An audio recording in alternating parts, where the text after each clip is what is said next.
you also have a lot of people, a lot of workers who rely on the state for everything. Do you not worry about street protests, about people coming out to oppose your reforms, of cutting the state?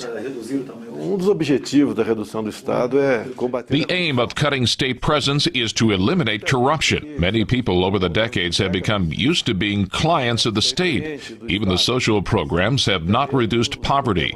The concern was to get as many votes as possible. We have to confront this. We have no other alternative. We have to do well by Brazil, otherwise the left will get back in. It could even come close to the Venezuelan regime.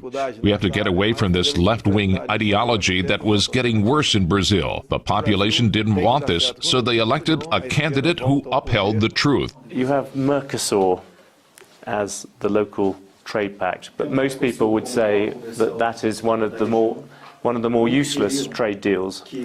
What can you do to improve it?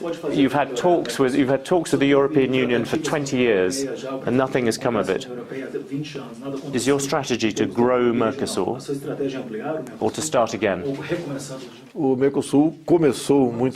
Mercosur began well. When the Labour Party got into power, trade began to overlook the ideological question. This held Brazil back.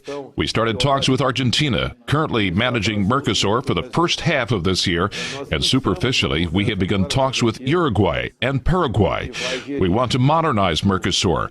A country the size of Brazil can't be tied to Mercosur for its trade. We need to be free and make bilateral agreements. Regarding the European Union, whatever the agreement, there will be restrictions suggested by France. That can prejudice us. We've reached an impasse which won't be cleared up quickly. I've talked to a lot of business people here, and it's interesting. There is a great enthusiasm for your administration because it is pro-business, but you also cause difficulties for business people here for various reasons, to do with the environment, to do with what you've said, and also to do with the continuing issue of corruption.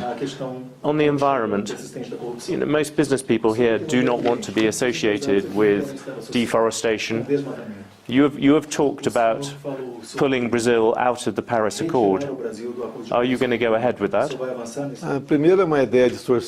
The first question on the environment: Brazil is a country that more than many protects its reserves and the environment. It's enshrined in law that a farmer must protect 20 to 80% of his farm without any state support from the Brazilian government. This has to be respected.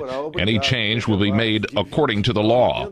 As to the Paris Agreement, for some time Brazil has been playing its part. When you talk about carbon credit, we're not getting the financial return. So for now, we will continue with the Paris Agreement. But we're a developing country and we have duties, but we also have rights within the Paris Agreement that are not being met.